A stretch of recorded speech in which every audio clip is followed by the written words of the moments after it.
It is no longer pre-Thursday. It is Friday, Freestyle Friday. Robin Antone Nixon. I'm in the building. We on the porch. You should pull up. I don't know what you're doing, but the 4th of July is coming. But we had the 4th of July. We had Juneteenth. I don't know about you, but that's what I celebrated. But you are welcome to pull up on the porch anytime, and I got the fam in the building today. This is going to be one of them days. I mean, you have no idea what it's going to be. We got the reunion. We got the squad. Can you think about it? Back in 1998, we all in some basement somewhere, and now we all on the porch. Well, that's kind of backwards. We from the basement to the porch.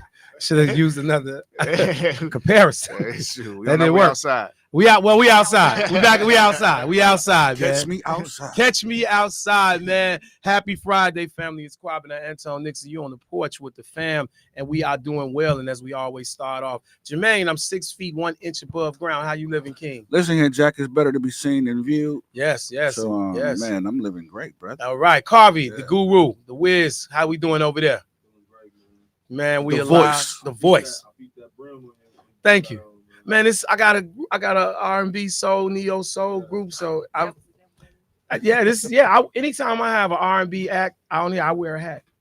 Really? I do. Yeah, nah, I do. No, either. I do. He do. When Joe came on, I kind of feel like, I'm in the band. Like he played a cowbell, like more cowbell. The cowbell, like Will Ferrell did. You ever seen that scene? Cowbell. Have you ever more cowbell? More cowbell. Have you ever seen that joint with Will Ferrell? And he was like, he came in there. This cowbell. His shirt was coming up. Yeah, it was coming up.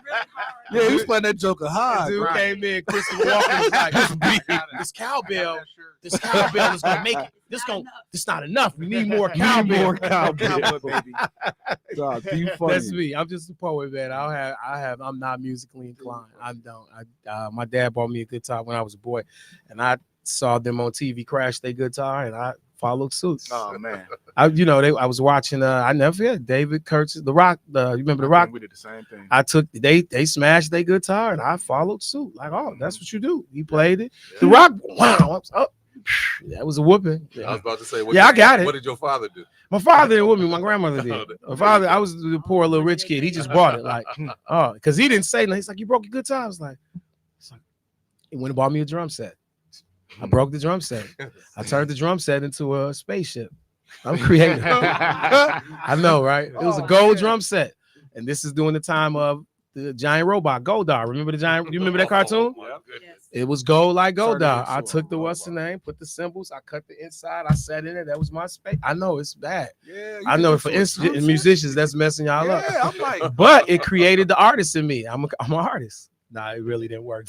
Yeah, I was Jack. I don't know. I'm looking at you different now. I would. You should. Looking at musicians and singers. Hey, it's the creative side. Man, listen, man. It is Friday, man. Hey, but around here we don't worry about Friday because most of us are entrepreneurs. So our Monday is our Friday, and our Friday is our Monday. Whatever I do, I gotta go kill my food in order to eat. So we just enjoy it. So if you out there on the porch, chime in with us. Go live. WNOV 860 AM and 106.5 FM. I got the fam in the building. I got Jermaine Ride Out and the young guru. Man, it's good to see y'all, man. It's good to see y'all. Appreciate it. It is gonna be a day, man. It's gonna be a day. So listen, before we start the show, I do a few things. And I always have a few things that's happening that I just be talking about in the news and what's going on, et cetera, et cetera. So I gotta say this. Yesterday was the other day was the NBA draft. Yeah. Right. Yeah.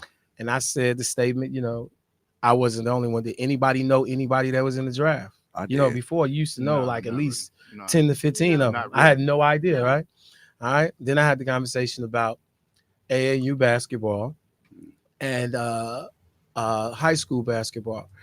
The Junior Olympics team is full of NBA sons. Mm-hmm. AAU is full of NBA sons. Mm-hmm. To get in that network, you damn near have to be an NBA son. AAU, fathered in now, right? Basketball used to be a neighborhood game for some of us. That's your way to college because it's the most economical. It don't take but 5 players, 10 players, a basketball, and a pair of gym shoes, and you go. You didn't have to pay. You have to pay to play AAU now. It's a guarantee. So I've seen mothers and fathers make a decision of all of y'all not gonna play. All of y'all not gonna play. In high school now, in some places they have to pay certain fees, etc., to play. High school basketball, playground basketball, the violence and different things. It's not what it used to be. But the other day I watched and LeBron drafted. I mean the Lakers. I'm sorry, that was Freudian.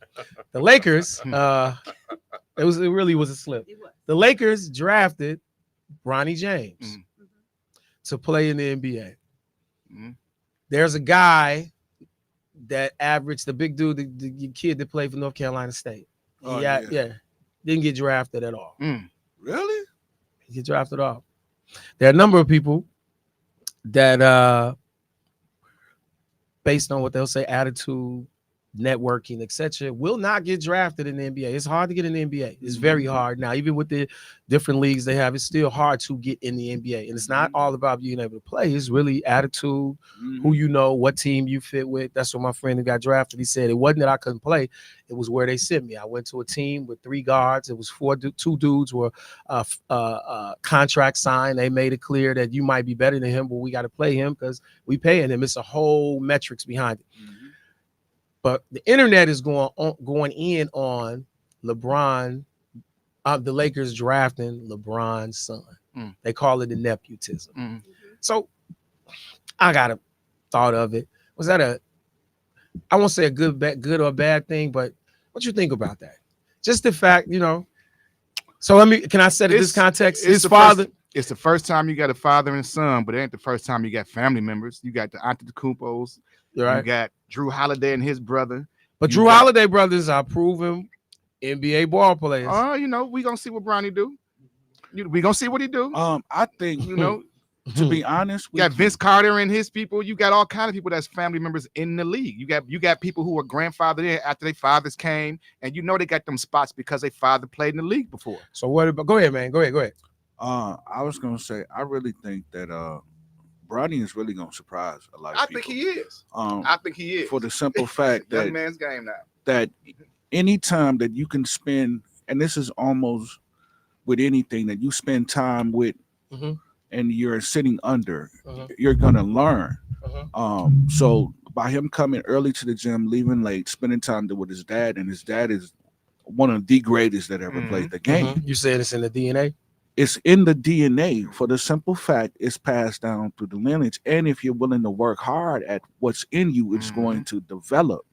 So the thing that LA has over all the other teams was they was able to see him over the years of coming into the stadium every day with his dad. And then seeing him at USC, you know, they was able and privileged to see some private workouts that other people that we didn't see. So what about the kid that could ball? That could ball. I'm just being the advocate. That could ball. That could blossom. That might blow, but he's not gonna get that shot at all. He's not gonna get a call up at all. Is it Nep? Go ahead, Carvey. It's a guarantee. What you mean? You got guaranteed fame, first of all. Because like you gotta get a certain amount of notoriety when you get in the NBA. Right. Like your game, like you just said, it can't just be just your game. You feel me? Because they gotta make sales. This is part of the marketing. Yeah. This is part of the marketing. So it's past basketball. They got like having a dragon that just had a baby. This is I love it. I love it. Yeah, I love baby it. Coming too. Is it nepotism though? That's what I'm saying. No, I'm saying why we gotta have these new words every year? Yeah, no, I mean nobody ever really used that word until yesterday. No, but think about it. I'm gonna tell you my view on it, but I just want to throw that out there because it is a number of things I'm saying, but is it he in because like of course this is my dad? I mean, should he be should your dad be able to do that? Like hold on. Let's be honest and let's stop playing with everybody. The majority of these people is in position because of who they know. Somebody knew them and gave them the opportunity. Gave them a spot. So if we're gonna be completely honest, let's be completely honest.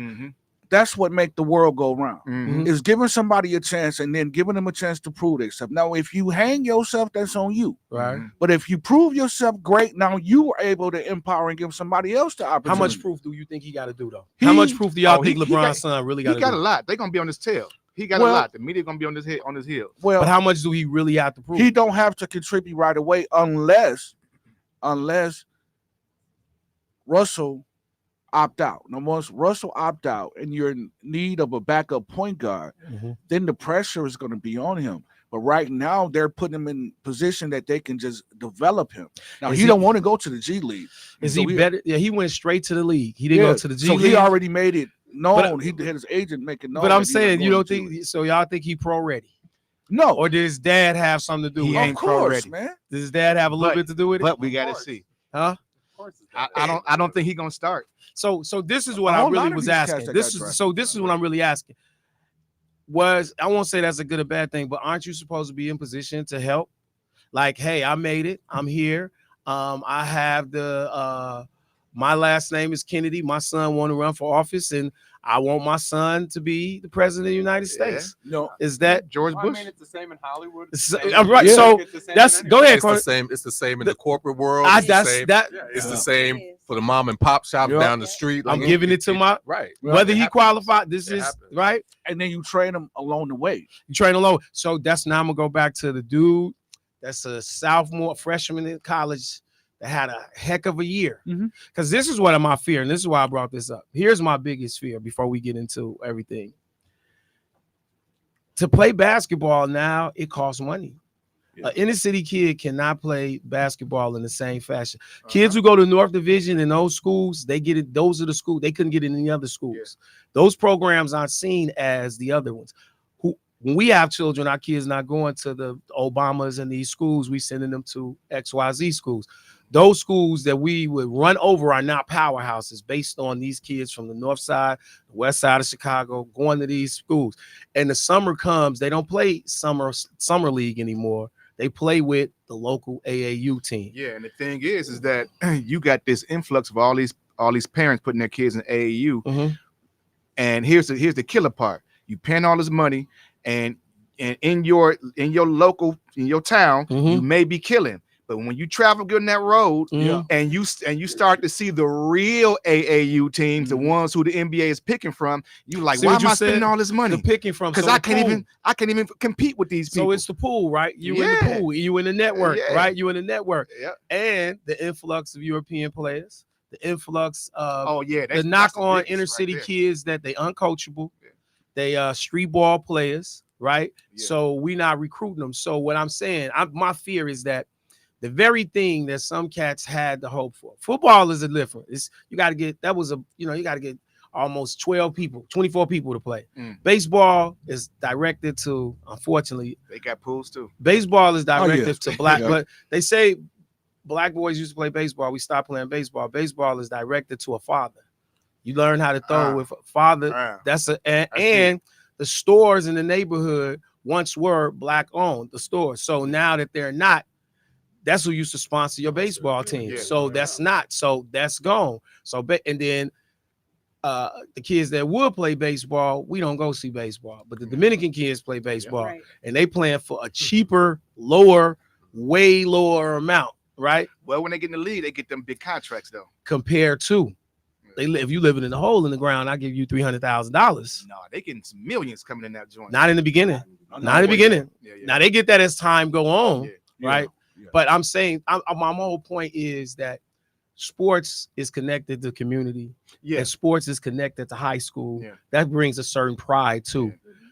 A failure of high school is a failure of sports. When sports are not connected to high school, that's an extracurricular activity. Even the most knucklehead dude, he may have not went to class, but he was at every game. Did Bronny do 4 years? Of what? That's what I'm saying. Of what? He just had that 1 year, right? The man he didn't even have a year. The man has he was a millionaire before he got there, right? Because he got the NIL. What is the NIL deal? What is that? But this is he was NIL deal. They got it. But he was a millionaire before that because of his pops. No, but I'm saying because of his pops. But I'm saying he also got the NIL. What's her name? Reese. What's the girl? Yeah, Angel Reese. Yeah, she said they asked her was she ready to go pro. She was like, no, they don't. I make She's making more money. Yeah, I'm not ready to go.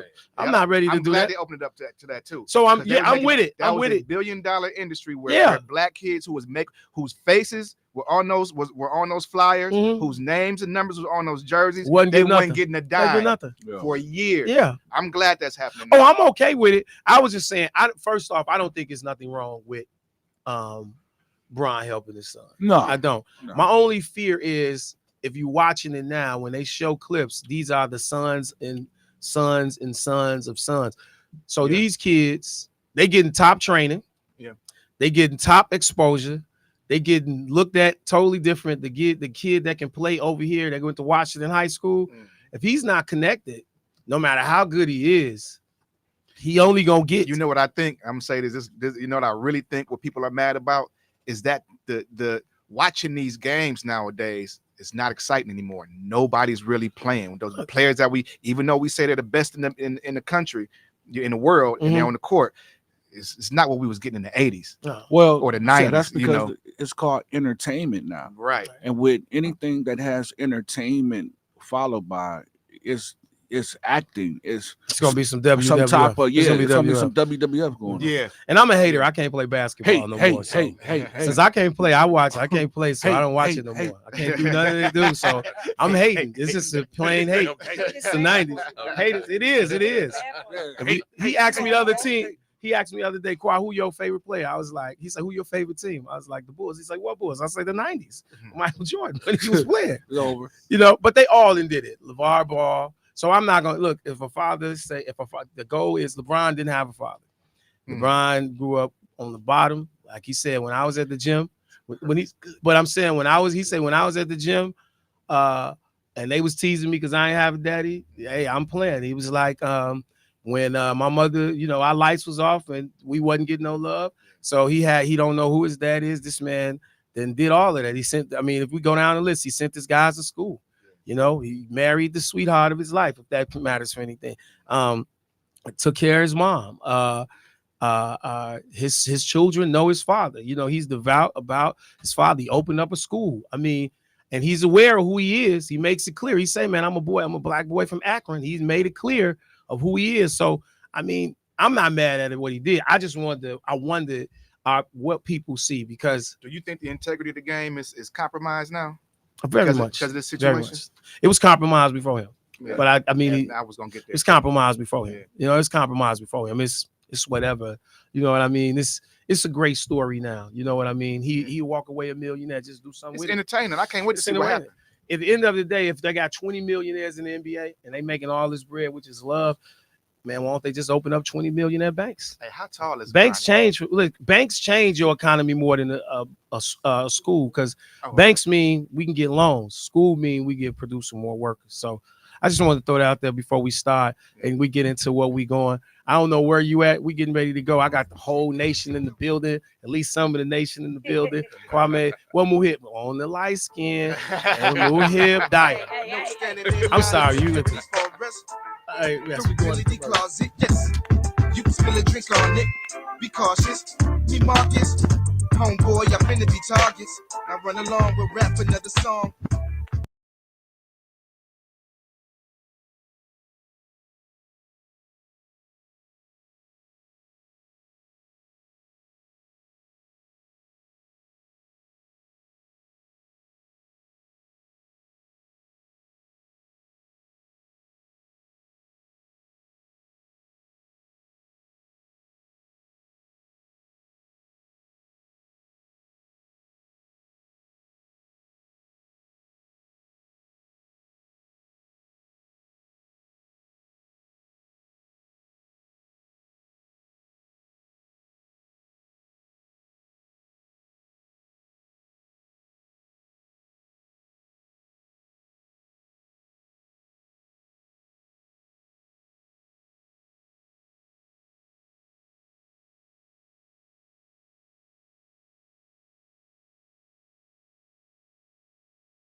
Found warmth in a black queen for when I get cold like Nat King. I'm doing the dad thing.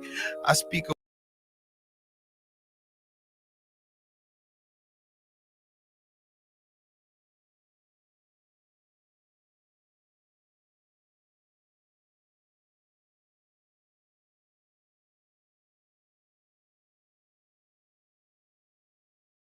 860 AM and 106.5 FM, WNOV. I don't even warn. I don't need it warm. I won't be reborn. I speak to God in public. I speak to God in public. He keep my rhymes in couplets. He think the new shit jam. I think we mutual fans. I used to dance to Michael. I used to dance in high school. I used to pass out music. I still pass out music. The people's champ must be everything the people can't be. I'm getting artsy fartsy, house full of some Hebrew Branleys. You must have missed the come up. I must be all I can be. Call me Mr. Mufasa. I had to master stampedes. I made it through, made it through, made it through.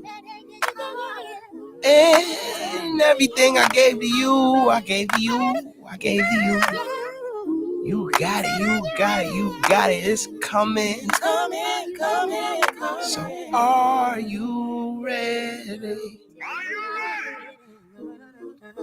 Are you ready for your blessing? Are you ready for your miracle? Are you ready for your blessing?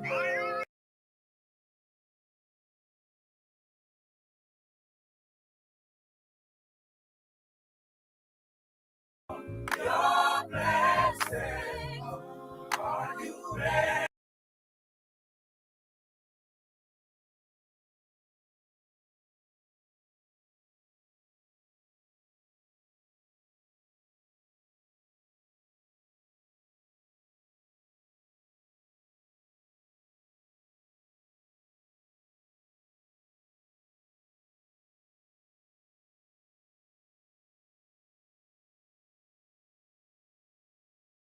One, two, one, two, one, two. We got you. What's up, family? I'm in the building. That's that spoken word moment. We had to do some of that Chi-Town in there. We throw my man Chance the rapper in there, man. We got your water coming out. He all good. I got the entire fam in the building, man. Growing nation, more to come, man. This is like iconic and it's history. Y'all done pulled up to the porch. This is a great moment for me because if anybody know me, I love to show what we got. I love to show what we have, and I love to show where we come from because every great thing, and I do mean every great thing, has an origin story. All right, and all of you guys are doing amazing things with your work. But man, once upon a time, you pull up, and what? You pull up to little juniors, and we in there, scoot over, move over, or y'all get me kicked out of the main event. Y'all, yeah, we'll talk about that. Man, that was Muhib part. He said, Mr. Max said, this was the greatest show we ever had. What's up, kid? Come on in. What's up, Al? What's up, man? This the fan. What's up with you now? What's up, Ace? Okay. What's up, family? That's my man Ace making it happen. So never forget, Muhib comes over. He said, man, we gonna do. I'm hosting the poetry set at the main event. He said, man, I'm gonna feature Muhib. He's like, yeah. He said, wow. I'm gonna bring my band. I said, oh, you got a band? He's like, yeah, we just knowing each other. He said, I'm gonna bring my band. I was like, oh, let's do it. Mr. Mac, y'all blew the place away. It's no question about it. That's probably the best show. Man, blew the place away. That was probably our best show. And so after every show, Mr. Mac used to be like, "Cross sit down." He sit down, have a bottle with me, and give me great pointers. Honestly, let me be honest. Mr. Jimmy Mac is the reason I do a lot I do now because he would show me a lot about customer service, promotions. Quietly, he was showing me without him telling me what he was showing me. But I'll never forget, we sitting there and he poured me one. He goes, get you another one. And he said, here go a couple of dollars. He said, that was one of the best shows we ever had here. I've never had all the seats. I ran out of alcohol. Man, it was a great show. I said, well, thank you. He said, you'll never do that here again. Huh? He's like, nope, can't ever do that. I said, what happened? He said, oh, I said, you didn't like, he said, oh, the singing was love. I said, was the rapping? No, the rapping, the poetry. I love all that. I said, wow. He said, my regulars couldn't get a seat. He said, everybody that came here may not come back next week, but he named 5 to 10 people. He's like, when y'all gone, they're going to be here every night. That was one of the most important lessons I learned about promotions, arts, and everything.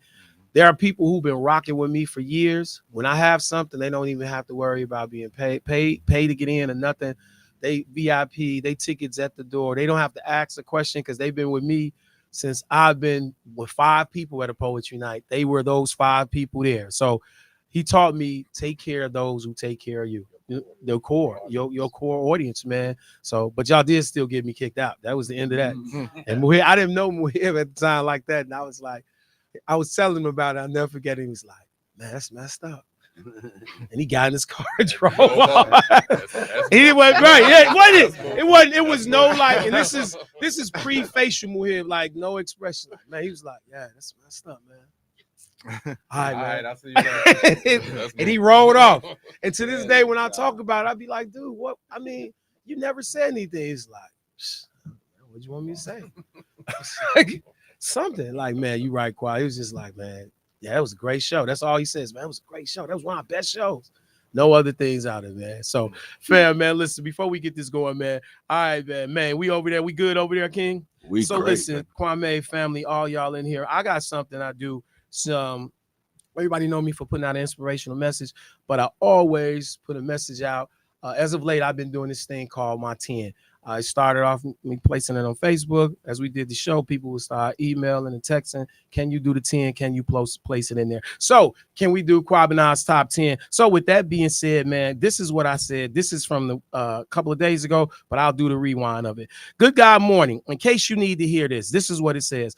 Our clothes are not too little. We just outgrew them. That's a quote by me. So here are 10 reasons when it's time to move on.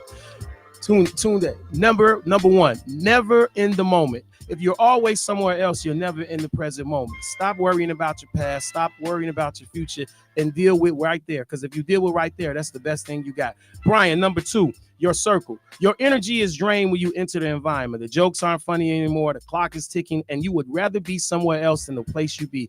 You got to start looking at the people you're around. When you're sitting by them and you don't want to have another joke, drink with them. You don't want to have crack another joke. It's time to go. Number 3, the people. Pop life, the people. The people, they say they have showed you who they are capable of, and what they are willing to do or not do. You know what's the great thing about a lion and gazelle? When the gazelle see a lion, there's no he might eat me, he may not eat me, Brian, he is going to eat him. When people show you who they are, then it's time for you to go. So if you're in a circle full of people who are not supporting you, who are not applauding you, then it's time to go. It's nothing personal. It's just time to move on. Number 4, one-way relationships. Be friends, be it work or family. If you are giving more than you are receiving, it's not a relationship. All relationships are supposed to be reciprocal. Give me something, I share something with you. And it's not that you have to pay me, and it's not I have to pay you. But if we friends, if we brothers, and we family, then we should have a 2-way relationship. Number 5. Oh, I love this one. Kwame, compromising, appeasing others, stroking egos, and dimming your light so others will feel brighter. What good is it for you to always feel down and let people know you don't want them to feel inferior? You always got to make them laugh. You always got to appease them. Nah, if you got to compromise who you are, then you're making yourself small. Adi, number 6, conversations. Every word doesn't need to come from the dictionary. Every conversation doesn't need to be about the stock market. But remember, no stimulation, no elevation. How many times we going to argue about Biggie and Pac, LeBron and so? Man, have a conversation that grows. They say what you place in your mouth comes out your body. Well, I believe what you put in your mouth comes out your mind. So be careful. Number 7, which I live by, GB, gossip. If they are talking about them while they're sitting with you, guess what? You are next. So if I was you, I would get up and leave. If they gossiping and they do this thing and they say, I heard something, but don't tell nobody, cover your ears, get up and walk away. The worst thing you can do is be a part of gossip. Number 8, stagnation. We are growing or standing still. Take inventory. Take a look around you. Have you grown? Is anyone pushing you to grow? If you're the smartest person in your circle, you're in a really small circle. You should be finding people who enlighten you. I'm not saying this to the people you've been with, but you got to take a look at them and see if we building something. Number 9, emotions. If you find yourself irritable, frustrated, you are easily triggered by the little things you once ignored, and it is time to move on. That means you are bothered and you and them don't get along at all. Number 10, this one tells it all. Your gut. Deep down, you know it's time to move on. The writing is on the wall. And lastly, if you are the constant butt of jokes, constant dealing with ridicule, criticism, and not constructive, consider this. Just like the new edition poster you had on the wall, your last summer of your 20s, it is time to move on. And that's my 10, fam. Let's go. Last summer of your 20s. In your 20s. Carvey. Where we at, King? What's the quote of the day, Carvey?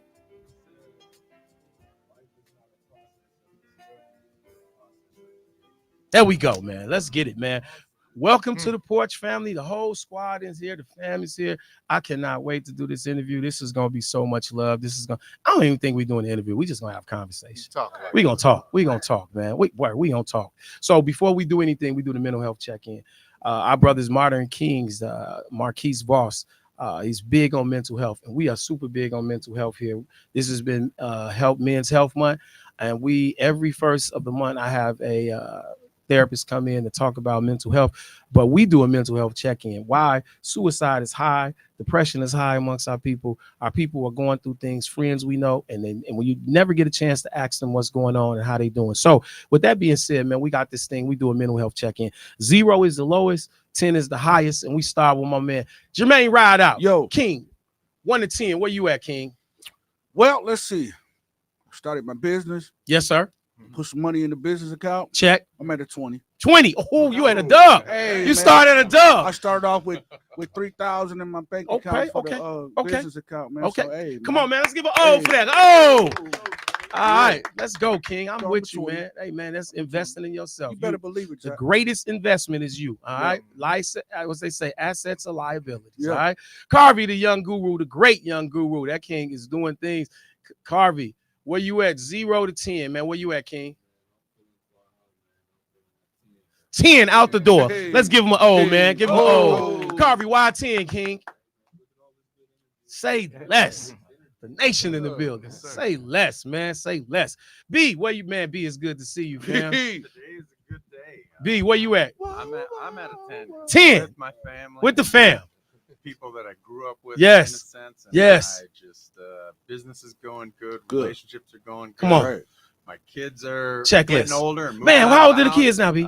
16 and 20. Wow. Jesus. I And remember. my little guy. I remember is when they taller was than little. me. Why you? I know. Yeah, No. my little guy is a gym rat. And he's Man, big. I remember Oh, my we coming God. over there to film. You got the Yes. babies. Like, hold on, Quan, I'm gonna get to y'all. Yeah. Baby crying, you sit them Yeah. down. We do it. Wow. We film. We sit them down. Film. Man, so that's love, No, fam. we Let's see. eye to eye now. Oh wow. Wow. Say less, man.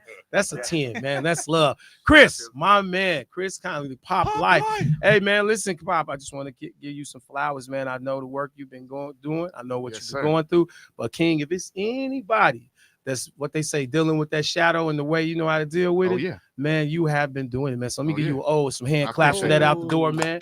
I'll Out get the my door. grown man on. All right, man. From 1 to 10, King, where you at? I'm at that 10 piece. At that 10 piece. And a year ago it would have been a 0, but I'm at a 10 piece. So Mm. you know what? I've learned to take everything coming to me Mm. as a lesson, as some Yeah. kind of gift from God. Every single thing. Ooh. And so August 28th, Marquette University, USA Today, Mm. and the Journal Sentinel was doing an article that they're going to be releasing in the Journal Sentinel and across the country and different other mediums about the work that I'm doing over at Green Tree CLC. Mhm. And so for our summer work and everything, and this is not just me; it's everybody involved in it. Yes, yes. So it's a comprehensive program that's really catering to the people in those projects and in that community. Yes, yes. And this is like a one of one. It's like you don't see this kind of work happening throughout the country, Mm. Mm. And I just took my daughter and her friend to the SZA concert. We had some expensive seats. We was right behind the Kardashians. when they Okay, walked in okay, and everything. okay. So Okay. so they got pictures and everything. So we had a good time. So I'm living my life and I'm loving it, brother. Man, give him an O one time. Can we get an O one time, man? Be careful, be about Kardashians too. I want stuff to start happening. Like, you know what? It was that day. Slide right. You know what I mean, man?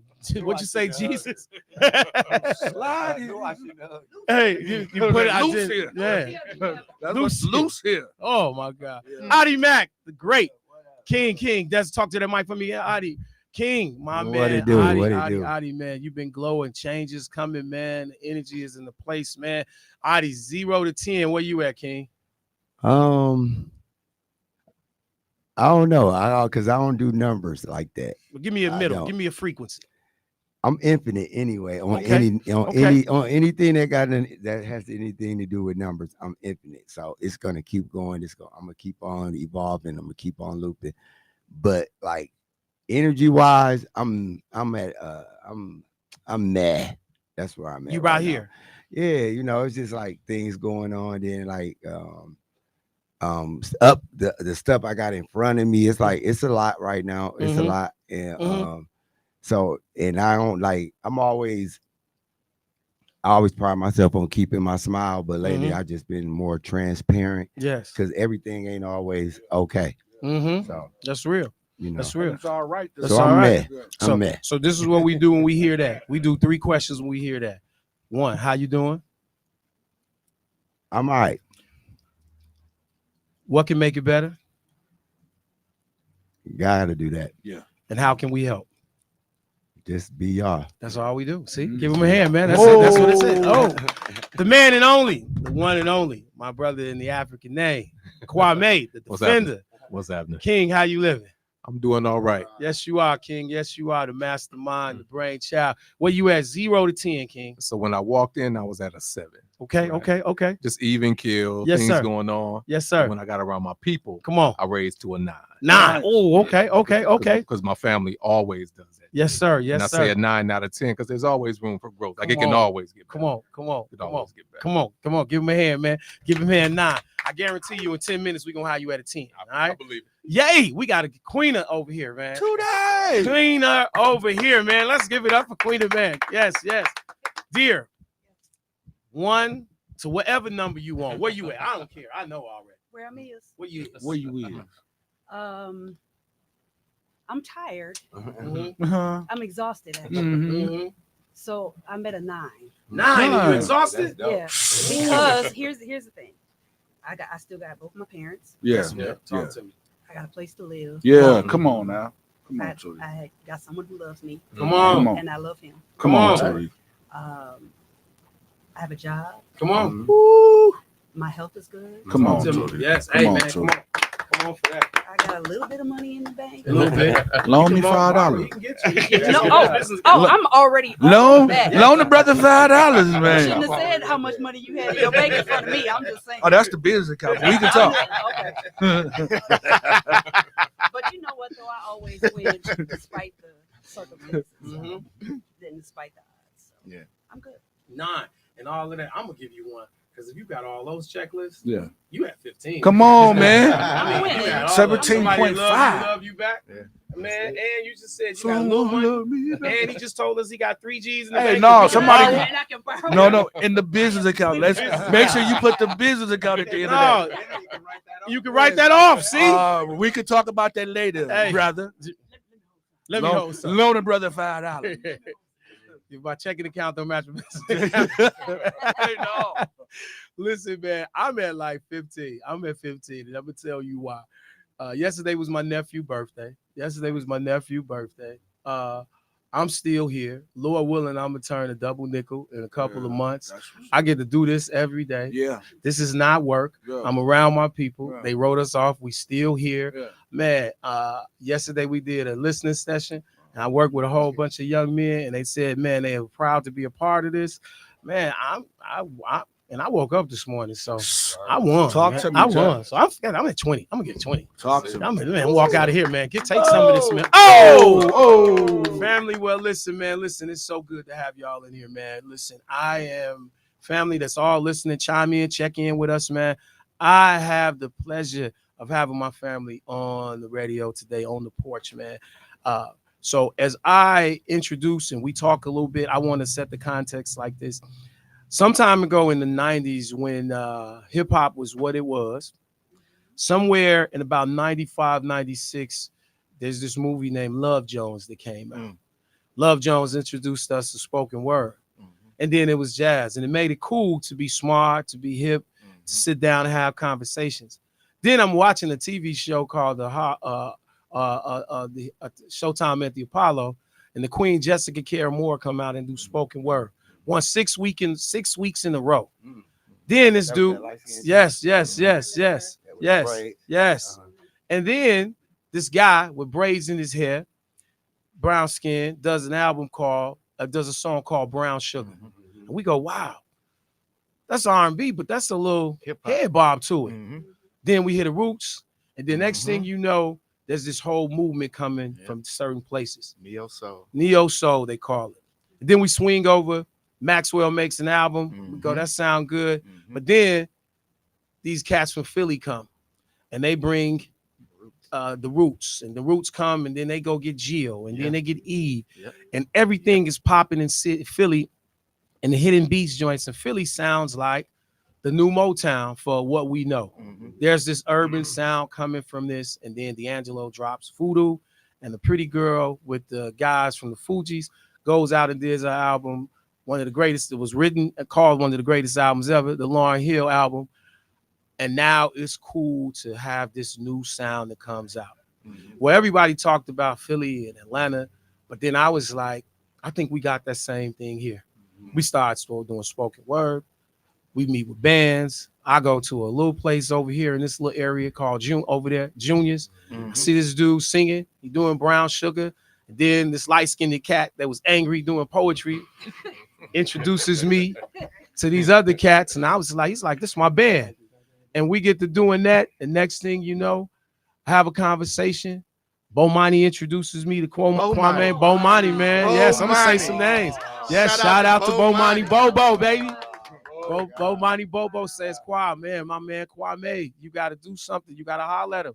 Then my good brother over here in the back, Gerard Blank, say, man, we going to do this Soul Unseen CD. And from there, the Milwaukee scene took off. I always said we didn't have to go anywhere. We had all of that right here in the city. On any given night, you can go see Growing Nation performing. You can come to Poetry Unplugged. You can go to UWM.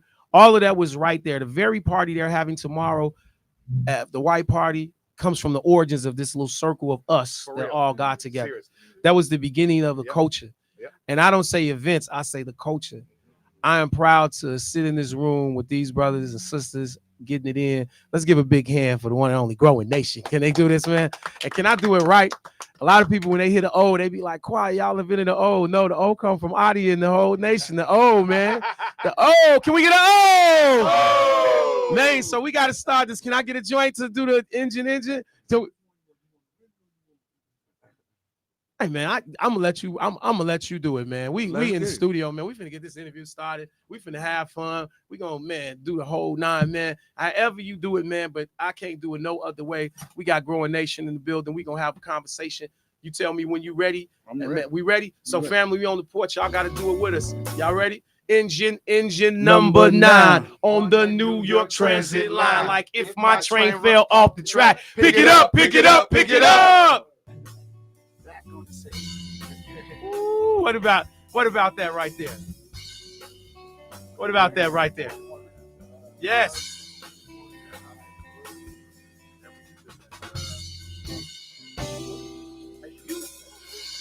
Yeah.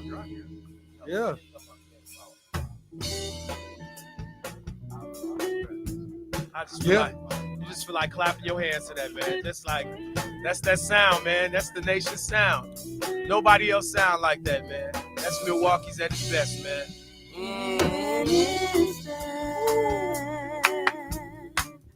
I'm wherever you are. There's no distance. This is one of my favorite songs. Come on. How you feel me. Man. What I want, I've got everything. You Turn this one give me a song to sing, but sometimes it seems like there's clouds in the sky. But I'm so glad that I see the truth in your eyes. Beautiful love. Where else can you get that? You're so The background. Super fly. Always wanted to do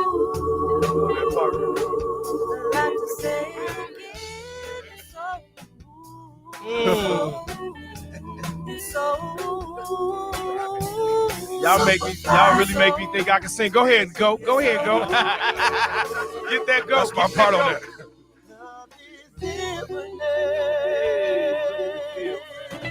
How could it ever be wrong? Gaining interest as time moves on. How you tell me? How could I want? I've got everything. You've shown me things I've never seen. Hold up, I remember this like yesterday. But sometimes it seems like the music. I think it's like Man, take us in, man. Listen, man. Y'all over here reminiscing, man. You the keyboards, man. Listen, so let me so more than 14, am I right? This might be right. Shout out to Gage. Yes. So Kings and Queens, I have the pleasure. You can call in today, 414-444-5250. And what's the number, man? 444-5253. Yes, and chime in on Facebook and chime in and talk to us. So I'm sitting here with Growing Nation, man. Listen, it's two. We got two numbers. Okay. We got two numbers. So man, I'm sitting here. I'm going down the line, introduce yourself, then I'm gonna ask questions. We're gonna conversate, we're gonna build. It's gonna be love, man, all of it, man. So as we do, starting on the end, say your name, what's your part with the nation? Brian Meir. I play guitar and bass and did some writing and producing and anything. Filming? Come on, man. Start filming. Playing. Yeah, yes. That's How long you been with the group?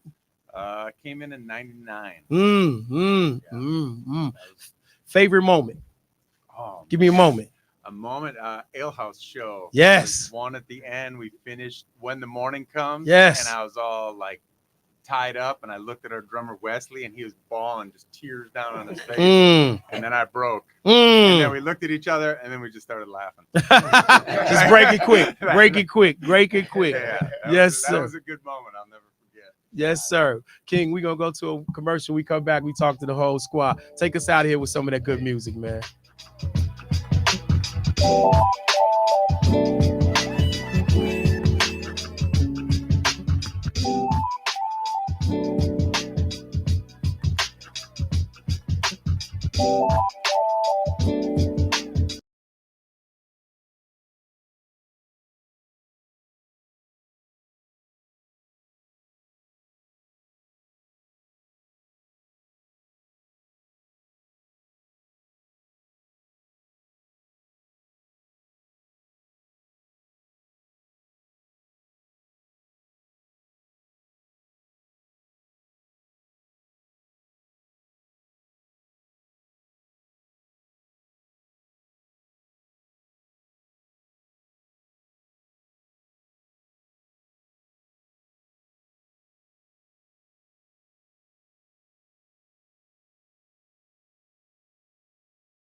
How can they blame us for living?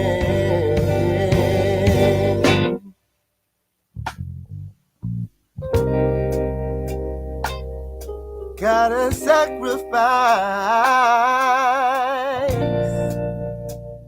so much today. But when you really stop and think about it, the world ain't worth it anyway. Oh, be strong.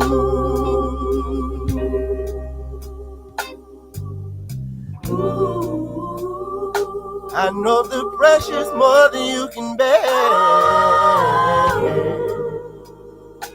How can they blame us for living? Help me out. Now, back to On the Porch with Quad on 860 AM and 106.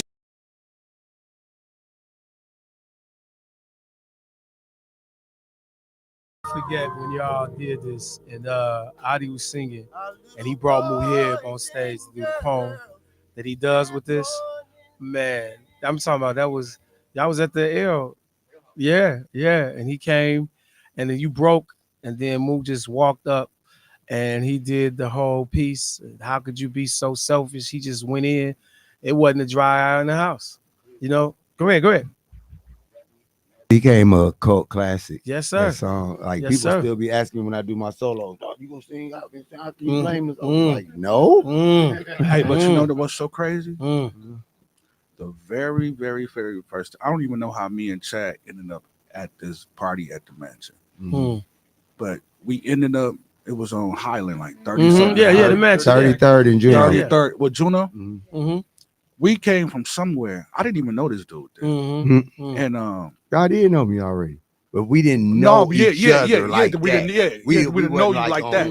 High fiving and all that. So when I went, and it was that song he was singing, "How Can They Blame Us?" And me and Chad, two grown men, stood in the back of that place and cried. Oh yeah, because I was like, "What happened?" Like I'm, it was just one of them joints. See, and it's like for me, man, I'm very spiritual. You know, back then, I was clowning, but it was always in me. So when something comes from the heart that reaches the heart, it comes from the soul and reaches the soul. So when we walked in and heard that song, it had me like I was just like it touched the place it was supposed to. No, it touched it was and again, that's why it touched the place, but that's why as we get into the interview, I wanted to say the importance of what y'all was doing, but I also think it was the importance of that time. It was a lot going on. And I think, especially during that time, as Chris, you introduce yourself, I believe as artists, and I put ourselves in that, we were really capturing what was happening in the city. There was a lot of that moving in the city. So you was asking that question, the poems, the music.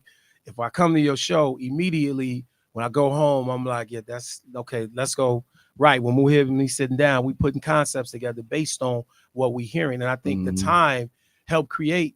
They say the conditions create the art. And I believe the conditions we was in at the time. And we all coming of age then. We 28 to 30s, hip hop, we coming out as, so we want to share a stage and tell our story. So I really believe that helped produce it. The next person on the mic over here, my good brother, the MC educator. He don't know when I first met him in poetry night, he called himself Stocking Cap. Do-rag, right? Was that your poetry name? So yeah, I think it was something like that. Yeah, it was. Do-rag. It was Stocking Cap. It was Do-rag. He came to the stage. I wish I'd have known that. He came to the stage. I didn't know he did. I didn't know he rapped. Muhib, he came. No, Pop had his glasses on. He's standing. He had the stocking cap on, like he's straight out the do-rag, like he's straight out the nation. He's standing, and I call him to the stage. Them the early days, the pro-black to the third. I don't remember. Can't get I remember. Hey fam, I remember that name though. It's crazy. And he was like, because it was only the do-rag coming to the stage, stocking cap. He had a do-rag. He was wearing do-rag. He was straight up, and he had on the children. Look, on the children are crying calendar. He got the him and Muhib got the. It's a picture of him on the porch. And he got the glasses. And he got the do rag on. So he probably had a fro under there. Too. Listen, hey, I would pay any money to see that. I'm gonna call fro. I'm gonna call Muhib. He was like do rag. Do rag. I did not know. And then Muhib was like he rapped with me, and I was like, did I say my name was Do Rag? I don't know. One of y'all know you, man. It could be. I would expect that from a guy who used to put Duke in his afro. It was do rag. Yeah. Huh? He put Duke. No, in his not afro. He said it helped his fro stay still. Talking about that, yeah, talking about that jail. Don't do that. No, the white. Don't do the Duke. Don't do that. Wax. Y'all used to put it in his fro, so I expect You all that. white in your hair. You be He had his tennis shoes tied up when we first started kicking hilarious, bro. in his shirt and his pants. If you got that on, That's In Oxford, we was If like, you you had gotta an take that off. if you ran and it rained, you in trouble. Oh So introduce yourself to him, King, and tell him introduce yourself and you're part of the nation. I'm Chris, Pop Life Kindly. My real for starting rap name was Chris Lamont. I wanted to be as original as possible. You know, I didn't want to. I didn't. And that's what it was. Yeah. So I was like, well, everybody is gimmicky and everything. And one thing about rap in those days, I had always been rapping. 90s, it's 90s. I've been rapping since the 80s. You know, but in the 90s and everything, rap got so gimmicky and animated. It was so weak, and I wanted to hear real music. I didn't want to hear you jumping up around and you got these masks and costumes and stuff. I did not like that, you know. And so when Nas came out, I was like, okay, that's what I like. You know, I know we had our Scarface back then and everything. You had, but that still was only one-sided. Right, but you got the Nas joint. You know, and so I was like, I started making songs, writing songs that talked about my life, you know, and what I went through. Yes, sir. And so me and Muhib had met at this one place. We used to work together. We used to mentor. Actually, we used to teach these reproductive. After school, I came to. By Meineke. Oh, Kwame used to work there before us. Kwame was there first. And so it's crazy how that all worked out. God, ain't no mistakes. Cold in the mud. But so me and Muhib met, and Muhib knew I rap. He heard me rap. And he was like, this little dude is cold. And so he was like, man, I got to introduce you to Adi. Like, who was Adi? And so he took me to introduce me to Adi. He said, man, bust that rap for him, you know, and I bust a rap for him and everything. And, you know, took off of there. From there, I was introduced to Falani. Falani used to be our producer and everything, really the leader. Yeah. And Falani took me down to Chicago to record my first song. And I didn't know where I was going and everything. You know, I got my hat left to the left. He's like, move. We got. Well, in my neighborhood, you was good, but that's another time. I know West Side, but we on the South Side. Not knowing. Depending on where you at, but that's what I'm saying. Depending on where you was at. He didn't know that. He didn't know that Larry Hoover was so wife was he was in the wrong neighborhood. So Hoover. Lil Larry came and picked us up from the bus station. He was like, you might want to take that hat off. And I was like, 101 Chicago. And I was like, all right. And, I ain't BL no more. And so, you know, so we stayed down there, and he had his own studio. I recorded my first song. I stayed in his basement. His basement was immaculate. His basement was like a house in itself. You know, he took me to the club. So he picked me up in the Lex Bubble. I'm like, what is we doing? Picked me up in the Lex Bubble. We go to we record and everything later on that night. He take out the iRock Z, and we go to the clubs. He introduced me to Common. He introduced me to who was the other singer? Shantae Savage. Shantae Savage and all those cats is in the club. I'm like, I'm 15 years old, you know, and I'm like, this is real, you know, and this is what I wanted to do. And so I became one of the MCs. I remember one of our first shows, one of my favorite shows. I got two, but one of my favorite was my first time performing with a big crowd, and it was in Madison. The Paramount. Paramount. Yeah, shout out back in the day. You gotta get called to do that. Yes, huge crowd. Was we there with was I forgot who was the man. Was Top Floor with us over there? No, we went by. Just okay, cool. So that was my first time getting the experience of performing on live stage. Right. But my favorite was Martha's Vineyard. Yes, yes. Jesus Christ was Martha's Vineyard. Y'all went on tour. We was on a tour. Y'all went on tour. Yeah. Right? What was it? Vibe? Was it Vibe tour? Or was it Absolute Vodka tour? Absolute Vodka. Absolute Vodka. But I think in Martha's Vineyard, I think they had like a Vibe magazine. The thing, I think the thing we performed at, like the dinner thing or whatever. Yeah. Was, Vibe thing. And so we're in the Inkwell. You know the movie? Yeah, I'm familiar. The movie, The Inkwell, with Lorenz Tate and everything. And so, and I'm gonna say this. I'm gonna say this. The reason why this was the most beautiful moment, this favorite time performing with Grown Nation, was because after the show, it wasn't even that.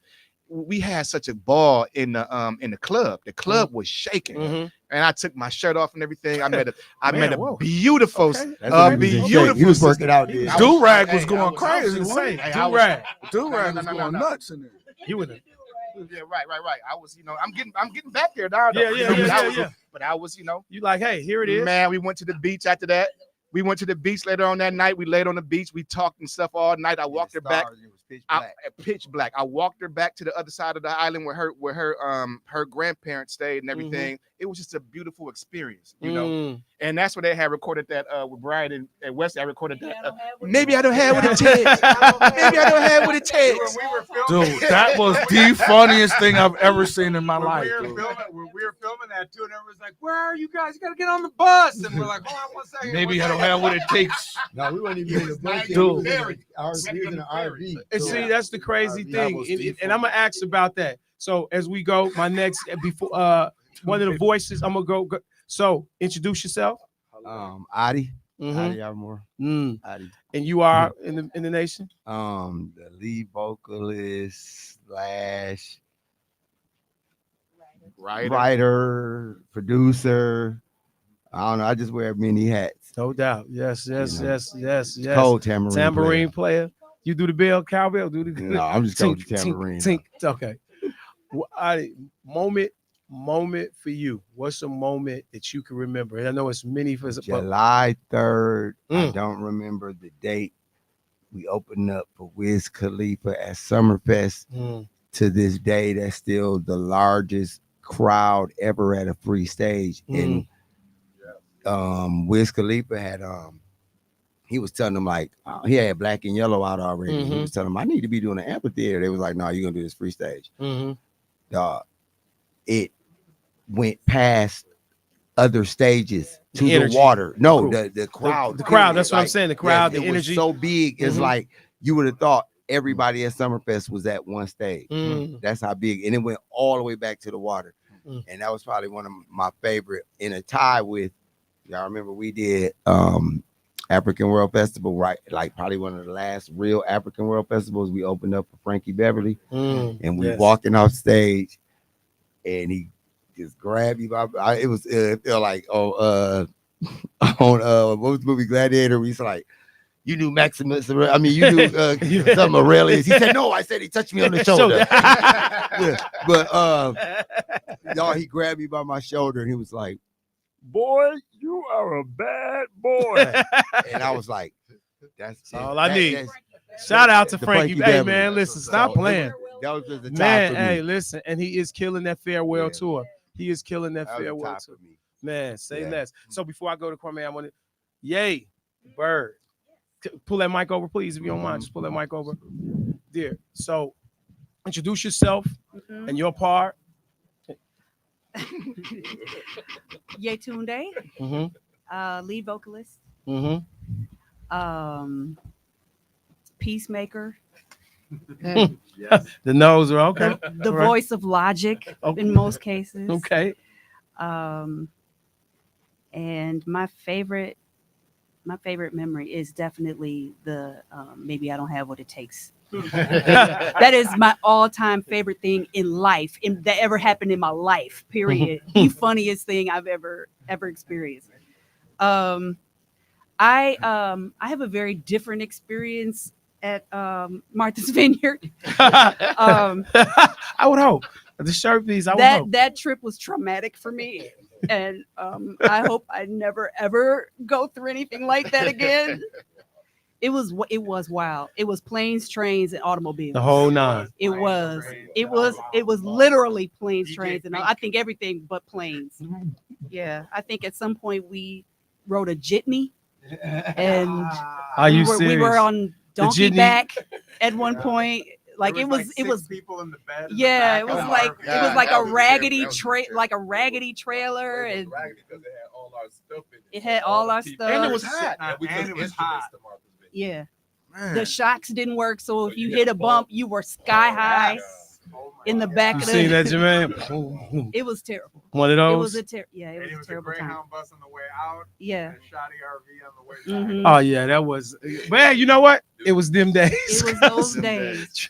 I She do said- have a clear memory of Callie waking everybody up on the Greyhound bus singing "Rise and Shine and Give God the Glory, Glory" in the middle of the night. Like everybody, people we didn't know, like everybody was asleep on the bus, and she just bust out and started singing that. That was probably one of my favorite memories as well. Man, well, listen, I would do this now. So, Growing Nation, right? Kwame, and I didn't say you for last, but I'll start with you. And I say start, we can all chime in. You can introduce yourself, who you are, but also while you're doing that, I want word one, what's the origin of Growing Nation and how did you become involved? And all of you guys you told me so far, but I'll start with Kwame. What's the origin of it and how did you become involved? All right, my name is Kwame Green.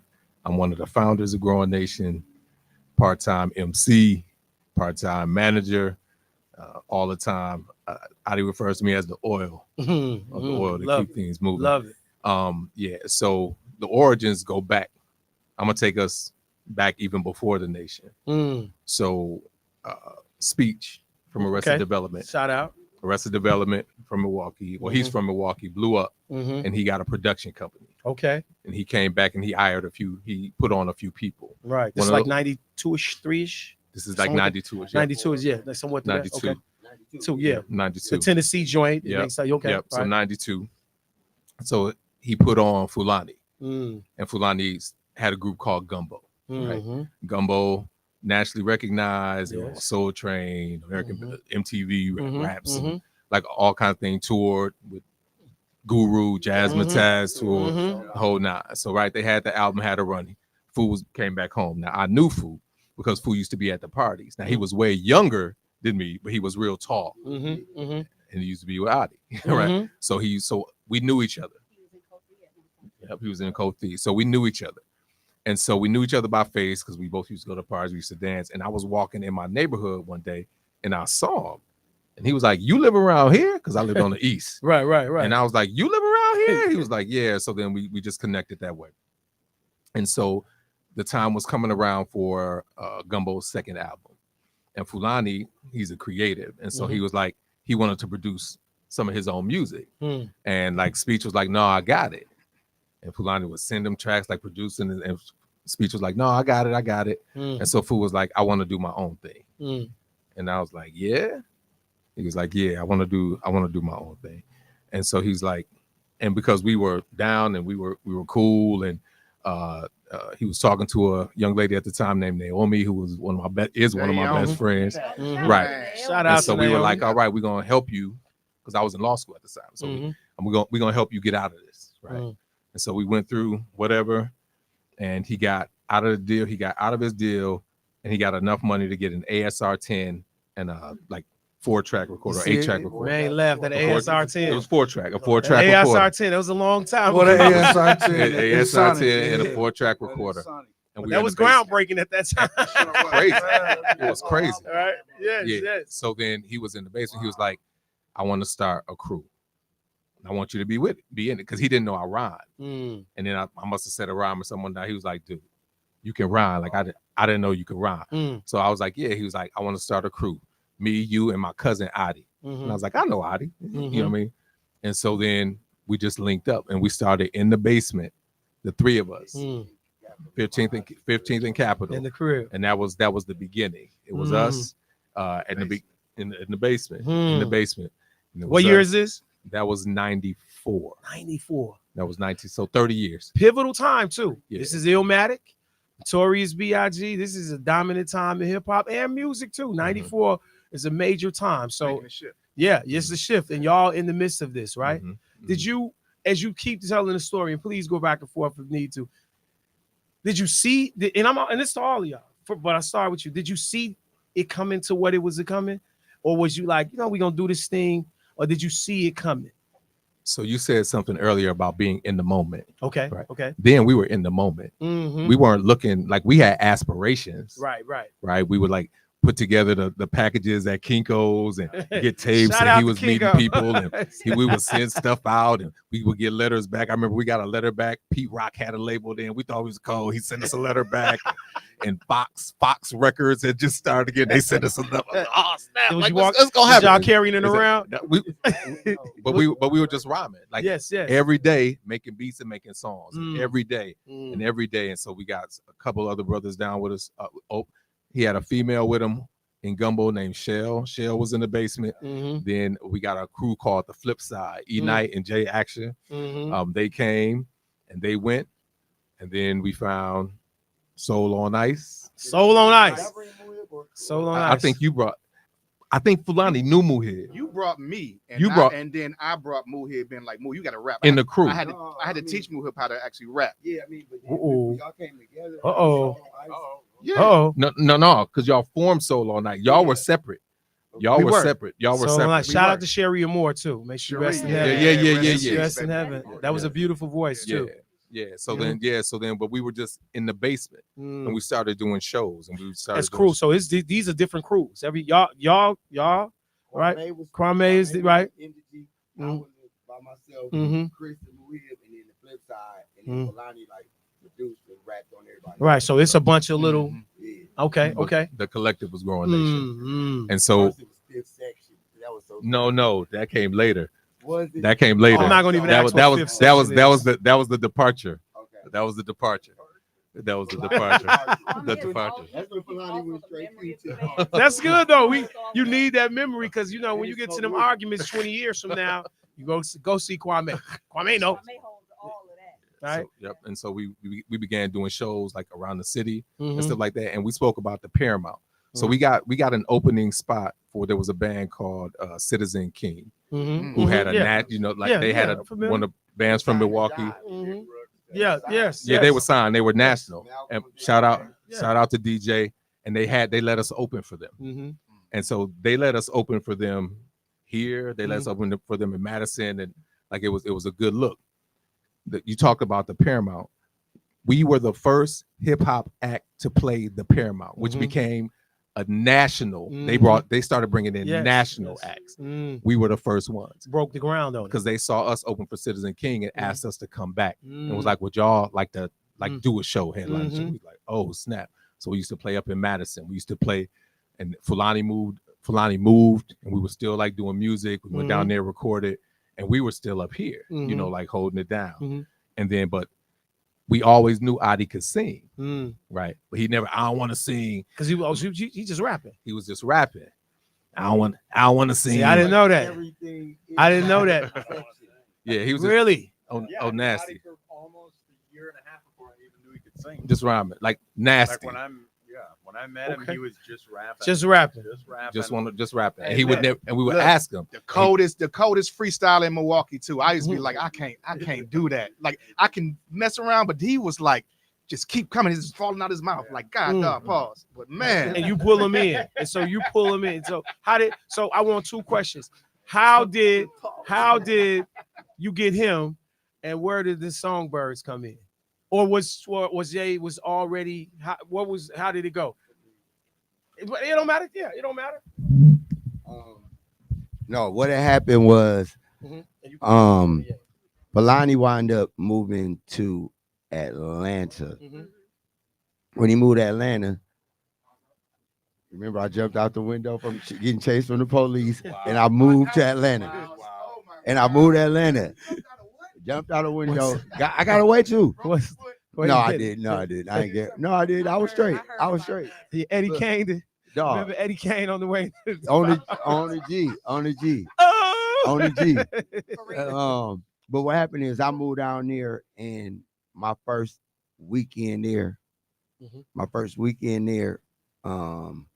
went to the varsity, and it was this band playing called what were they called? The Chronicle. Okay. And I was like, oh my God. And that just, after that, that's just all in my head. But me and Fulani were down there making songs already, like go to Chase, Kids on the Porch, and Battle of the Mentals, and Battle of the Mentals. Battle of the Mentals, because I remember we did Battle of the Mentals downstairs. Akon, we did that. We did the Chase and Battle of the Mentals in Akon studio, because him and Fulani were signed to Gap, and they were cool. And I'm gonna beat Akon up when I see him. So anyway, when we came back, hold on. Before y'all did that, we had a song called Something. The original So Fine. That was the first one. That was the original So Fine that we got him So to sing Fine. on. Hold on, stay with it. We going to commercial. We gonna come back. We want to go back to that. We're gonna go back to that, and I do want to hear. Thank you, man. We good on time. Take us in, man. It's just the way you used to hold me. It's just the way them say my name. It's just the way you used to bless me. It's just the way with your smile to be together, love you forever. No one can take your place. It's just the way I need you so. People say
the igniter of the culture also. You know what I mean? I think if we go back and we look at everything we did, he's a very, very, very instrumental, because the first CD we did was with the Soul Unseen CD. But the gathering of all us at UWM, that whole piece up there of all us going to UWM and being a part of it. So I got a call in, Jermaine? Caller, you on the porch with Quad. Talk to us. Who we speaking with? Check 1 2 1 2. All right, he just put me in, so I didn't hear what was going on while I was on the phone. Yes, sir. That's Keon, the one and only. What up, King? Hey, what's happening? This good. I got a brief story for you. Call at us. I heard you talking about Artie. Mm-hmm. I was walking down the street. I can't tell you what year it was. Walking down 24th Street, right off of Fairmount Avenue, and I saw the big homie. Big homie was one of the coldest rappers I heard in my life, definitely locally. And Artie said, "You know what? I ain't rapping no more. I'm singing from this point out." So it's funny to hear y'all talking about that, and you couldn't get him to sing. I couldn't get him to rap no more. Hey, I love what I'm hearing. Love y'all. Peace out. Love, King. Love. Hey, love. happy birthday, Keon. Yes, sir. Hey, happy birthday, Keon. And look, as you was telling me, you say, and that came about. But what, now, your sound amazing. The hip hop of it, Brian, the guitar. But I'm gonna say this too: the females, the birds, as you would call them. But I'm listening to like classical. I'm listening to jazz in there. I'm listening to the notes. One of my moments was that day y'all was down there in the park, and Muhib did The Morning Comes, and I think you was going through your moment at the time. And me and Vail looked up, and it's like the white birds just opened up, and you going word with his poem and the guitar. And it was just, we outside. It's amazing. Your voice and what you brought to it gave another sound to it. I always thought y'all was a different sound. You didn't sound like this. You sound like Milwaukee. This was a sound that was catered right in the city. Yeah, you come around the scene and you bringing what? Well, Adi and I knew each other because we sang in the Marquette University Gospel Choir together. Okay. And so, and I knew Fulani because for a brief moment, he was dancing in Kothi Dance Company, which shout out to your mom, Kothi. Yeah, Can you give it love to Kothi? My mother's dance Yes, company. sir. Yes. So, huh? That's not, no. No, who's the other dude? Who? Oh yeah, his dad. Yeah, Duma was his. Yeah, his father was the musical director of Kothi at the time, and so I knew Fulani through there. So when they brought it to me, I can't remember. I'm fuzzy on the year, but when they brought it to me, I don't think I was still singing anymore. I think I had left the choir, and I didn't consider myself a singer. I did it because all my friends were singing. Can we not? She doesn't gonna run past that one. Everybody in here do know how she sounds, right? And those who listening, and you said you didn't consider yourself a singer. Okay, I didn't. I'm gonna go. I didn't, and my sister was always the singer in the family, so I was always like, okay, so because for some reason I like categories and things to be packed away neatly. So so when my sister started doing singing, I was like, okay, so she's gonna be the singer. And then I'll be the actor or something other than a singer. But it never occurred to me to be a singer. So when Adi and Fulani came to me, they were like, we need a female voice to sing. And it was my assumption that I was just going to sing on a couple tracks. And that was it. Like, really? I thought I was singing on a track for a rap group. That's what I initially thought. Did you see that, Adi? Did you see her just doing that? Did you see her actually? Kwame, all of you. I knew what Fool was on because Fool had the Arrested Development recipe. So it's always gonna when he seeing what a woman can do to the flavor of a crew. He was already knew once he started asking her, it was gonna be. You could see it. You could see it. Brian and Pop, and as before you get to with her coming and I know you produced some of the joints with her coming and the vocals. What did that do to the group? Oh, it elevates it, in my opinion. You know, it takes it to a different level because you have the sound. It also brings the feminine. You know, a lot of dudes in the band. You know what I mean? You know what I mean? And you need something to even that out. You know what I mean? Yeah. A lot of aggression. I think she actually brought that like a softness to the group, but like a soulfulness as well. You know, now I think that she was the maybe the icing on the cake for that neo soul sound in Milwaukee, out of Milwaukee. You know, so I think that what she added to it is what completed Growing Nation. And you know what? As you go back to what you're saying, you know the measurement of a female vocalist is you in the city of Milwaukee. You know, Sure you is. ever? I'm saying when Sure people is. are putting bands together, I'm telling you this is what I've seen, Jill Scott of what I Milwaukee. hear, and then when I listen to a band, part of it, I go, I'm listening for your voice, your stage presence, what you watching. But I've heard people say she gonna give us that Yetunde style, that what's her name. So you like I'm telling you, you like the measuring stick for what a voice should sound like. Color me surprised. No, I really don't. Like, even now, I don't describe myself as a singer unless pressed, because it's not something that it's not something that I studied.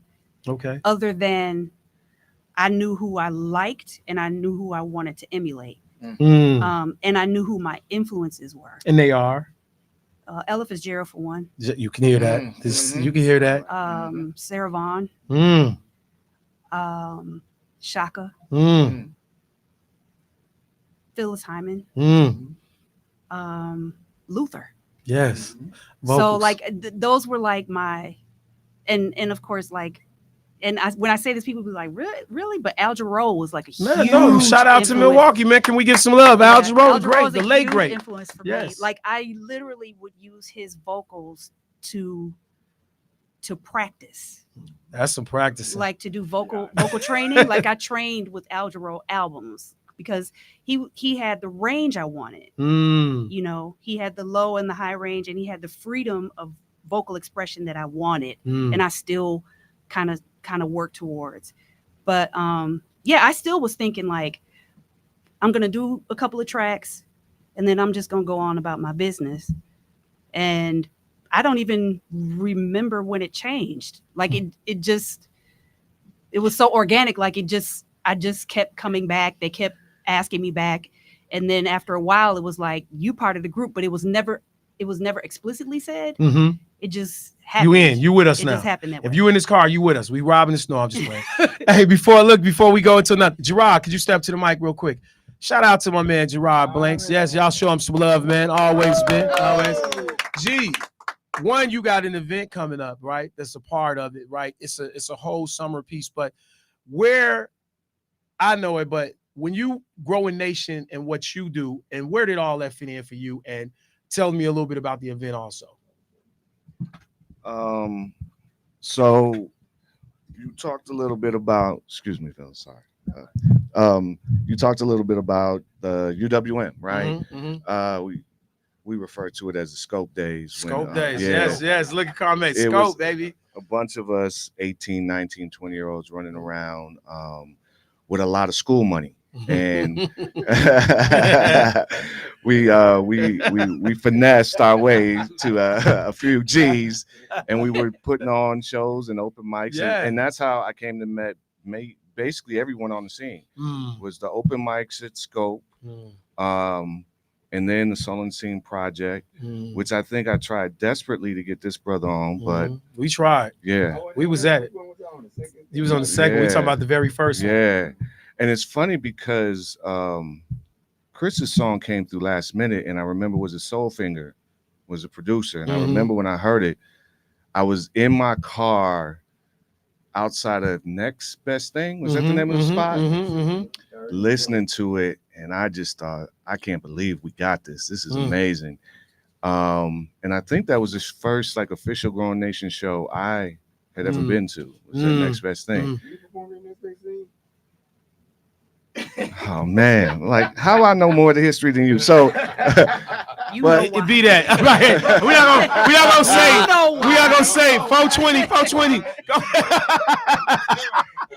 Yay, Tuesday. I love it. Go ahead, Keith. But no, I it's funny because it's not easy to get. It's like 10 of these cats, and it's not easy to get all of them together on stage. I mean, it usually starts with Kwame, then the beat. You gotta do this. Yeah. You gotta go through it. Yeah. So I spent a lot of time just trying to get a Growing Nation show. I remember with Moo was sort of like the connector, right?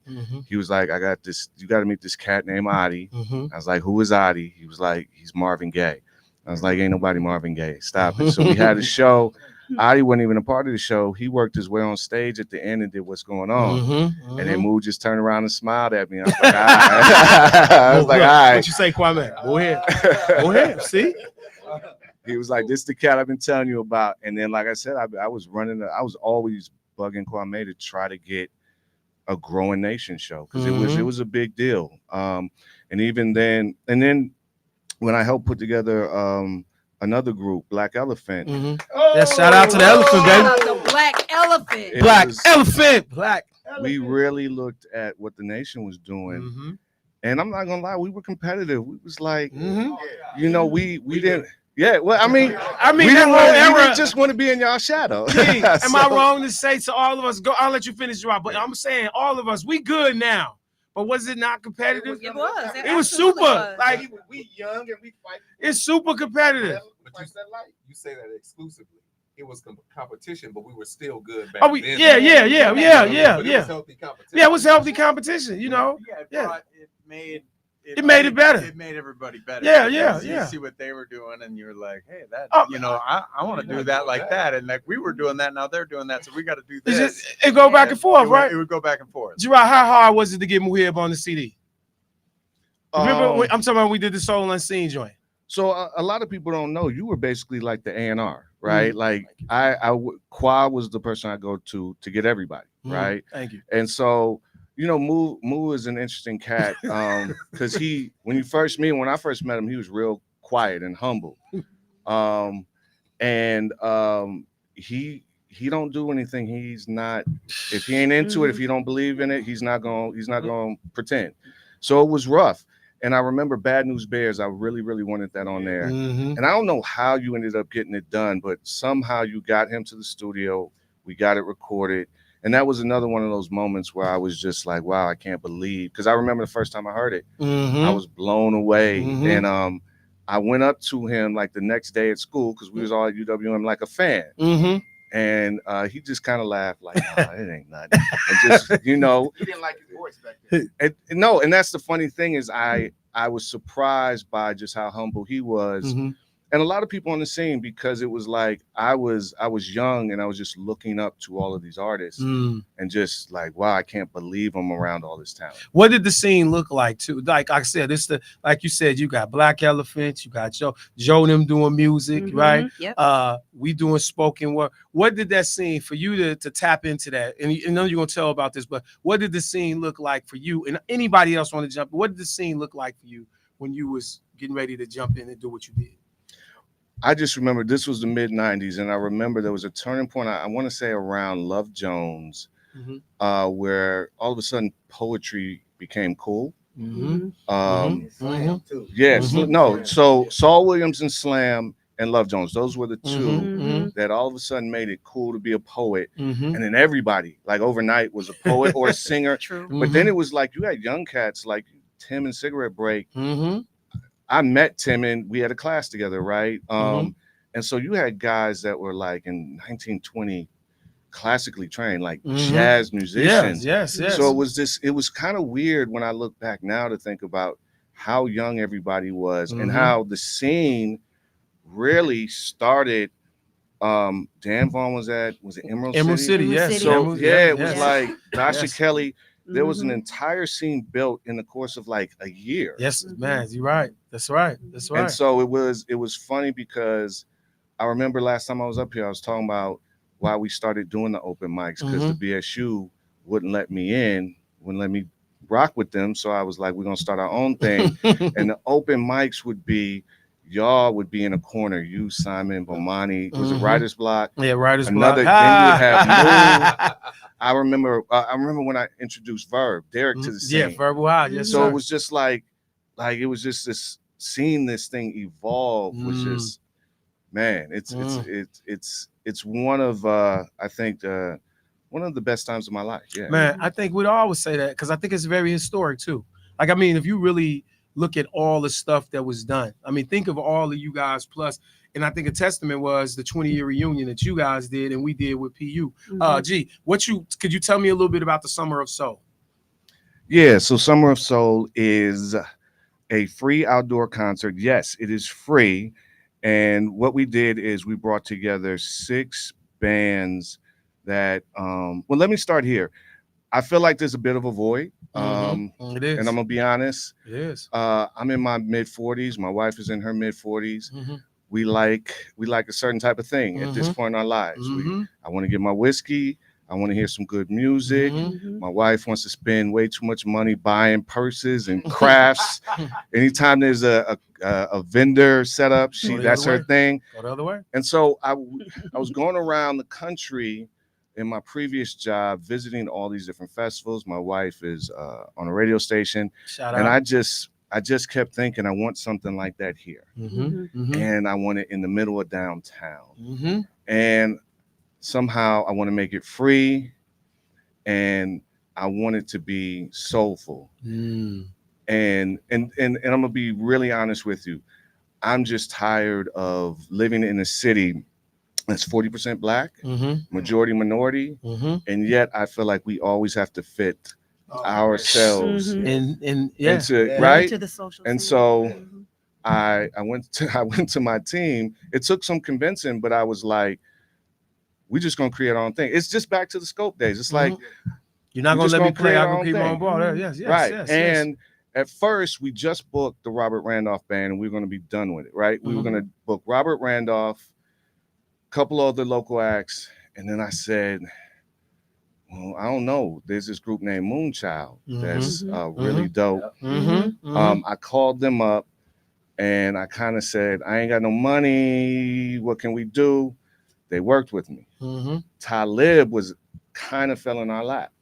I just reached out on the humbug, like, I ain't got no money. What you? And they were like, tell us what the event is. And they were like, we'll work with you. These cats, I was like, Kwame, I ain't got no money, but but it was like I just picked bands that me and my wife would want to see. And I think a lot of other black and brown folks like us, we wanted to keep it free, and we're hoping to build on it. And so I wanted to start off with these guys. Yes, man. Shout out. Come on, man. Give it up for the nation. You know, and listen, that's why I want to pose that any of you can jump in this. How I really felt like what Gerard just said. I really see, being where I'm from, Chicago boy, you take care of your block. I feel like my block is the best block there is, right? When I would look and see all the stuff we had that was going on, okay, Growing Nation playing over here, so-and-so. Our Black Elephant gonna be over here, what's the name? Our Mood and Performing, Lotus, Jazzy. It was a whole night for us. So when people would come here and they would be like, I didn't know I was in Milwaukee. And I'd be like, no, you are in Milwaukee. Because we have to get back to say, no, this is what Milwaukee sounds like, looks like, and feels like. So I'm gonna throw this question to y'all. You can tell me how you want. When you say the Growing Nation sounds, Rod spoke on, man, I wanted music that sounds like us. I really felt like y'all said there's no sound like you guys. I know somebody said it sounds like the Jill Scott of. I feel like this is the Yetunde of, this is the Adi of, this is the Kwame, Brian, the music. What is the sound? What's the Growing Nation sound? Because I really feel like it's grown here in Milwaukee. It's not pulled from it's right here. What's the sound, Adi, when you pull it? Any of you, please, whoever want to chime in. We used to always just say it was organic because we did everything. Like, so to me, it's like just organic. So we did rock records because by our age, we grew up on Friday night videos. We listened to Twisted Sister at one point in time. Huey Lewis in the News, you know. So as I started getting with Brian, I was like, okay, we still got to do like the other joints, you know what I'm saying? But as we kept doing it, we were having fun, like to see like we'd do a rock joint and another white rock band would be like, right. Yes. Like at the rave. Yeah, rave. They would start. We played the rave. But crazy energy. But that's what made the music like we do, like you said, Tootie break it down and wind up doing a jazz record. So we just call it organic soul because like I said, we just put it in the ground and just let it grow. You know? Go ahead. Yeah, B.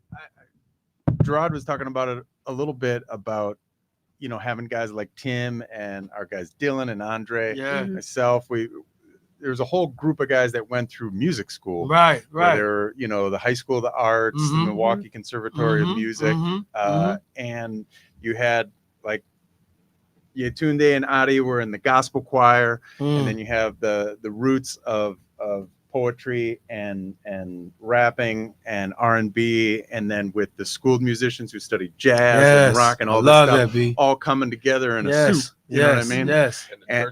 And the church and all the church musicians. That's what I was saying. They were in the gospel choir and they were pulling gospel singers in, but then we would lose a member and be like, "Oh, well, I went to music school with this one cat," and we bring in and we, you know, Dylan Jones, Andre Shaheen, Steve Einerson, Sean Hinton, Afton Johnson, of course, Wesley McVicker, man, Jermaine crazy, Jermaine Rideout. Hey, listen, and you. First gig I ever did with the Nation, I was in a group called Hudson, and we linked up with Adi. Adi started doing gigs with us, and Growing Nation was on a hiatus, and then he brought it back together. I was telling him about Hudson. So Growing Nation went on a hiatus somewhere around 98, 99. Yeah, and then Jaybird brought us together. No, we put out an correctness. instrumental record. We put out an instrumental record of just beats, like that Beastie Boys style, where they just run it. They would just lay down beats, and then linked up with Adi, and then we did a show at the Mansion that we were just talking about. That's where I met Kwame. That's where I met Rideout, and then it all came. And you can, let me say this, and you can hear everything you said. You can hear in you guys' music. You can hear that feel of the gospel with the voice. You can hear the you know, the guitar, the rock in there. You can hear in the hip hop in there. I always felt like you guys had a whole flair. You know what I mean? Like, and I keep going back to that about it being authentic, because people will say when they go places, I went to a poetry set, but it wasn't like Poetry Unplugged. That's their measuring stick. That's no, you should go, no, it wasn't like Poetry Unplugged. They wasn't engaged. It was always engagement at y'all shows. You can look at your crowd as white, as black, but the thing was, y'all were exactly who you were supposed to be. It was never a Growing Nation finna try to cross over. Growing Nation trying, no, y'all were, it sounded like y'all, especially when y'all would rock out. You know, to be honest, Holla, the poem Holla, came from that guitar riff. When you was, I'm listening, I was like, damn, you was rocking out. Y'all had rocked out to something. I forget the song, but hearing that, I remember saying we need that type of energy in the next poem we do. So anybody, what is the sound when you hear it? I think you was going to say somebody. No, I just went back to when I was saying how the band was transitioning, and one day as me and Quad were rocking, we kept rocking with Hudson before Brian had joined the Nation, and dude, we were just sitting at Brian's house one day, and he was like, "Man, I want to do this." Like, it was so serious, dude. He was like, "I don't want to do that. I don't want to do Hudson." And he crept out of Hudson.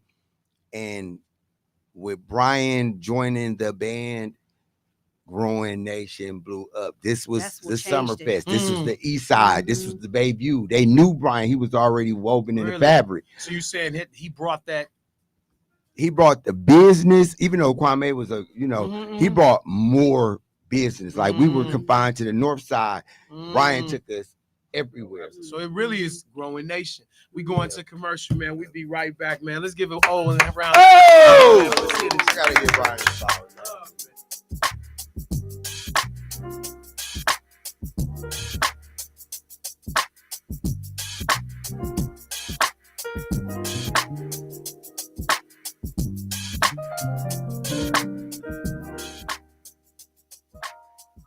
Great impressions.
On the Porch with Quad on 860 AM and 106.5 FM WNOV. Family, I have been in here, man. This has been a day for me, man. I got to do work with my people, Growing Nation, man. Hear the stories and the camaraderie you guys have amongst each other and with each other.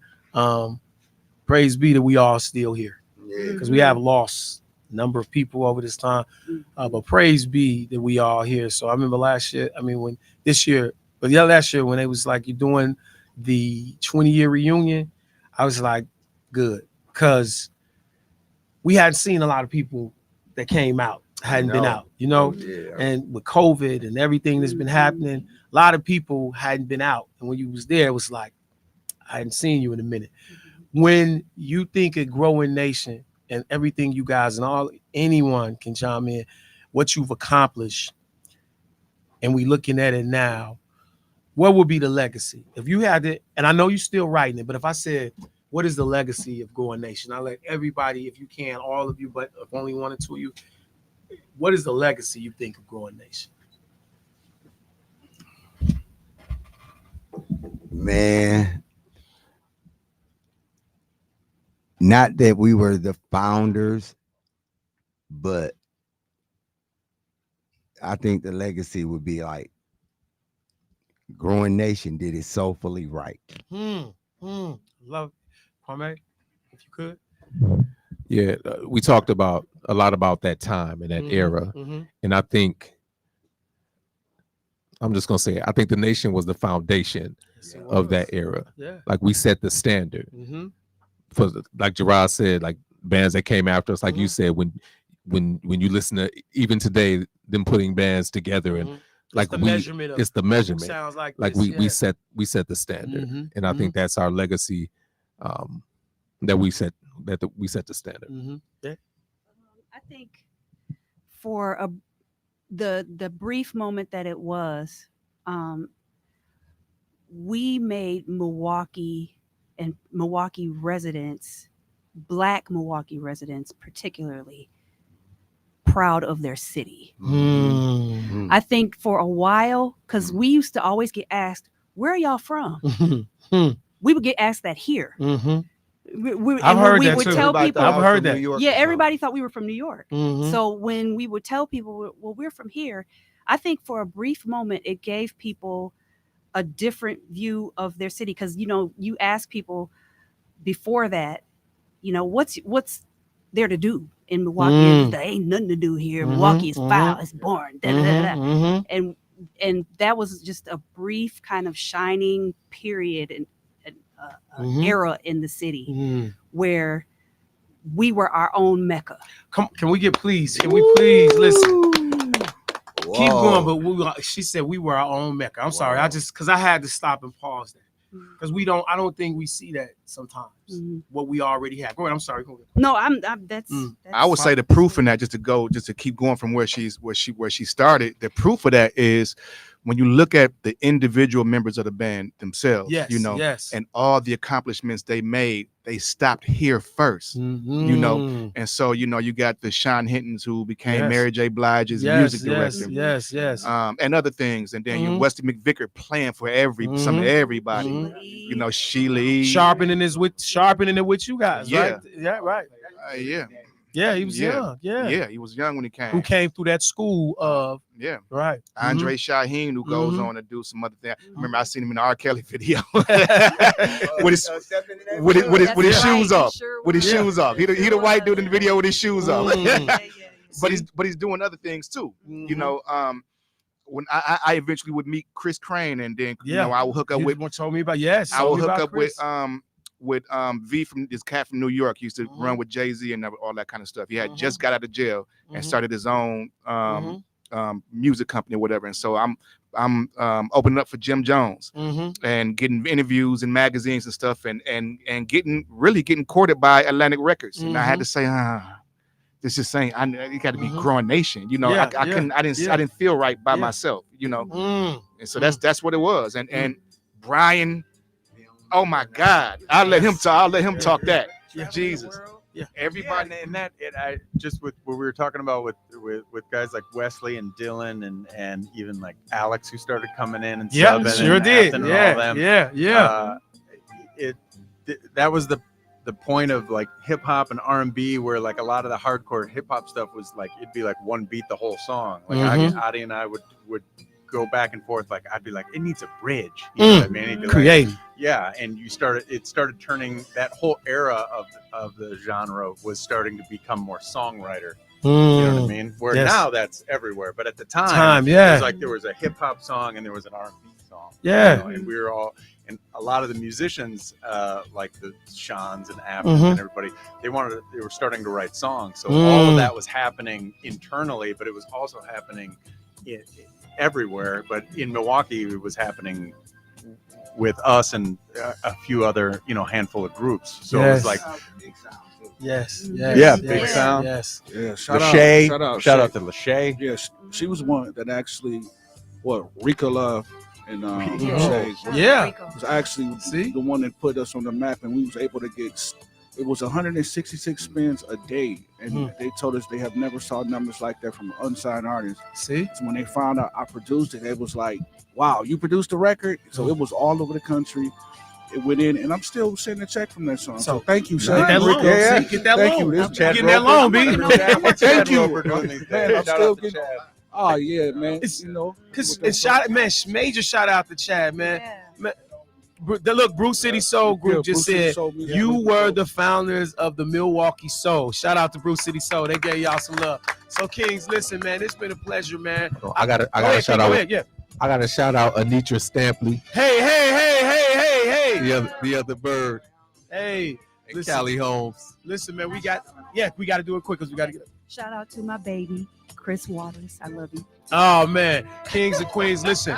As they say, man, I'm gonna tell you, go see Grow Nation. But here's what I gotta tell you. They say if you do like your hand like this and you go like this, they say the helping hand you looking for is at the bottom of your sleeve. And that's what y'all did. Peace, power, and prosperity, man. Oh!